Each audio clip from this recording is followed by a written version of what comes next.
그런데 지금은 우선 감각적으로 이렇게 뿌리가 있고 거기서부터 잎이 나기 위해 가지가 뻗어 내려가는 형상을 기억하셨으면 좋겠어서 이것부터 먼저 전달드리도록 하겠습니다. 그래서 이런 진위로 판단하는 것과 엔트로피로 판단하는 것, 이런 것들이 코드로 이렇게 구현되어져 있고요. 이런 걸 바탕으로 클래시파이어가 동작할 수가 있다는 것, 그냥 그런 감각만 우선 가져가시고요. 이 상세 코드는 지금 해석해 드리지 않겠습니다. 자, 진이라는 말이 나왔어요. 그래서 그것을 또 함께 연계해서 기억하시기 편하도록 이런 사례를 가져왔습니다. 자, 진이가 물어봅니다. 다음 게임을 할 건데, 어떤 테마에 관련된 게임을 할 건데, 그러면 그 게임이 무엇인지 결정해 주십시오 라고 하는 게 있었어요. 캐릭터 게임을 할 수도 있고요. 어떤 사물, 오브젝트를 선택하는 게임일 수도 있고, 동물을 선택하는 게임이 될 수 있습니다. 이게 뭐냐면 어떤 질문과 선택을 모아서 진이가 요 해당되는 테마에 따라서 그 대상을 추측하는 것입니다. 그래서 만약에 제가 캐릭터를 골랐어요. 그러면 그 다음에 1번 질문이 이것입니다. Does your character make YouTube videos? 당신의 캐릭터가 유튜브 비디오를 만드시는 사람입니까? 라고 되는 거죠. 그러면 이때는 이제 유튜버를 검색하고 싶으니까 이런 질문을 던졌을 거잖아요. 다음과 같은 대답들을 할 수 있게 되죠. 이처럼 어떤 대상을 결정해 놓고 혹은 사람을 결정해 놓고 질문을 던집니다. 그리고 질문에 답을 하면 그 다음에 질문을 던지고, 이런 것이 바로 스무고개 같은 것이 있잖아요. 이처럼 진이가 문제를 냈다, 이렇게 결정할 때에 질문을 잘 던졌는가 못 던졌는가, 이런 부분을 판단하게 되는 것인데요. 그래서 피처에서부터 레이블을 가장 잘 구분하는 질문 구성이 중요한 겁니다. 이거를 다시 제 말로 좀 바꿔서 말씀드리면은, 피처라고 하는 뿌리가 있어요. 그 데이터셋이 있습니다. 그럼 여기서 레이블이라고 하는 어떤 클래스라고 하는 맨 마지막에 1, 0 이렇게 나눌 수 있는 그 나뭇잎까지 도달하고 싶은 겁니다. 그러면 그 뿌리가 막 자라나서 가지를 만들어내고 그것이 트리를 구성하게 되는 거죠. 예를 들어서 다음과 같이 refund, 스테이터스, 그리고 수입, 이런 것들이 있었을 때에 이런 피처들의 정보를 모아서 질문들을 던지게 돼요. 중간중간에 이 치트라고 하는 클래스를 구분해내고 싶다고 해보겠습니다. 이 가지를 내보낼 때를 스플릿, 분리한다고 하잖아요. 가지를 분리해낼 때에 쓰인 애트리뷰트가 바로 이런 것들인데, 이 피처들이 애트리뷰트 된 거고요. 그 애트리뷰트에 따라서, 그리고 어떤 질문에 따라서 묻기를 시작합니다. 그래서 내려가다 보면은 리펀드 했는가로 먼저 판단 내릴 수 있게 되고, 그 리펀드 한 사람은 무조건 노이다. 리펀드에 예스인 사람은 무조건 다 노인 경우인 케이스인 겁니다. 그래서 보시면 리펀드이니까 이 뒤에가 무엇이든 간에 치트는 안 했고요.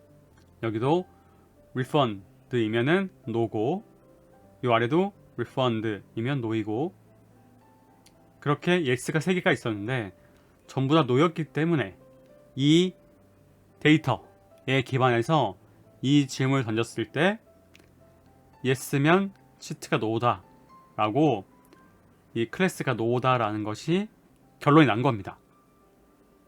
그리고 그게 아닌 케이스들을 봤더니 그 다음부터 또 다른 피처가 활용이 되었고요. 그 피처들 중에서 이 스플리팅 애트리뷰트가 된 것이 바로 이 메리탈 스테이터스가 사용된 것이고, 여기서 싱글입니까? 혹은 이혼했습니까? 그리고 결혼했습니까? 이런 걸 나눠주는 질문이 있었을 거고, 그 질문에 따라서 이 노다, 예스다에 따라서 이렇게 또 다음에 이 판단 내릴 수 있게 되는 겁니다. 자, 아까 그런 지니의 질문 중에 누군지 맞춰보세요 라고 할 때 해보겠습니다. 자, 남자가 있고 긴 머리라는 정보가 있고 안경에 대한 정보가 있습니다. 그래서 최종적으로 이름이라는 이제 레이블을 구하고 싶은 거예요. 이번에는 그런 묶음이 아니라 그냥 한 명을 고르는 거라서 아까 전에 그 최소 스플리팅 샘플스의 숫자에 대한 정보는 잊어버리시고요. 그걸 1이라고 생각하시고요. 다시 한번 말씀드리면 자, 여기가 지금 min 샘플 스플릿이 원래 여기는 이 sklearn에선 디폴트가 2인데 이걸 1이라고 생각해 보십시오. 그러면은 그 각각 한 명 한 명이 될 수 있잖아요. 그래서 바로 다음과 같이 각자 이름이 나온다고 해보겠습니다. 그러면 여기 왼쪽 방법과 오른쪽 방법이 나눠질 수 있죠. 왼쪽에서 만약 먼저 첫 번째 질문으로 안경을 쓰고 있는가를 먼저 물어볼 수 있고, 그러면 바로 브라이언이라는 정보가 나오게 돼요. 보면 한 명만 안경을 쓰고 있었기 때문이죠. 근데 아니기 때문에 나머지가 또 결정이 돼요. 그 중에서 남자인가를 판단 내렸고, 그러면 이제 여기 존이 결정이 되는 거죠. 그 다음에 또 머리가 긴가를 물어보게 되고 이렇게 되는 겁니다. 그런데 만약에 첫 질문을 남자인가로 시작했어요. 그러면 반반씩 나눠지죠. 그래서 이렇게 반, 이렇게 반 나눠지고 또 반반씩 나눠지는 질문들이 각각 진행되는 거죠. 이런 식으로 이 같은 정보를 가지고도 순서를 다르게 할 수 있고 어떤 질문을 하는 것이 더 좋은가 best splitting question이 있게 되는 거죠. 어떤 질문이 가장 적절한 해답을 줄 것인가에 대한 문제입니다. 그렇다면 이 적절하다라고 하는 것을 어떻게 판단하느냐.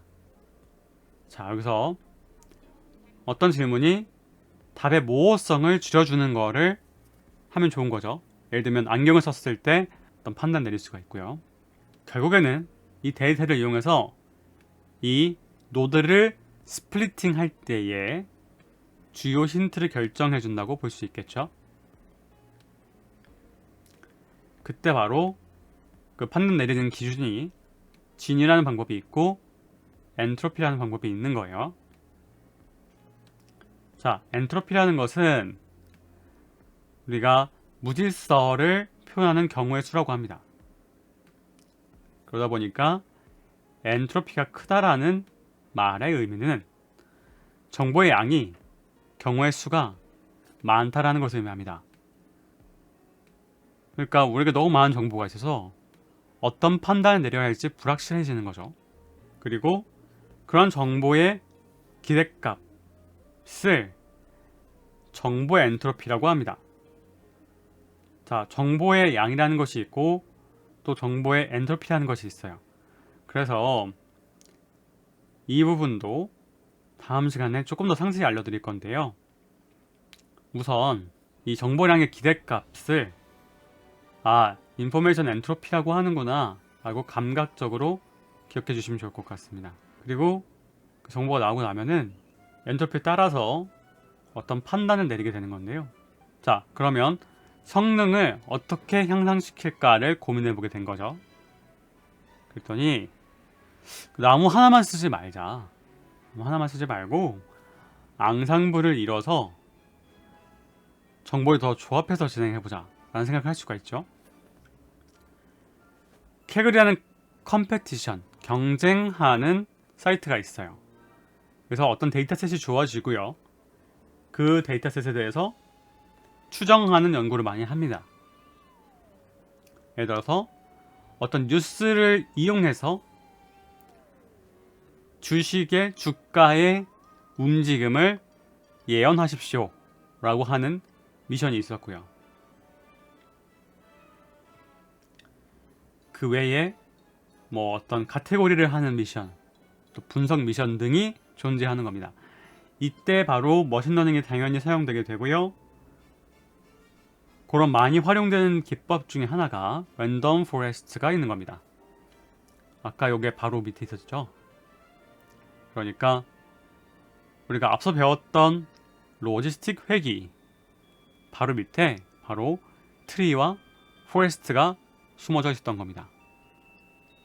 거의 절반에 가깝게 사용하고 있죠.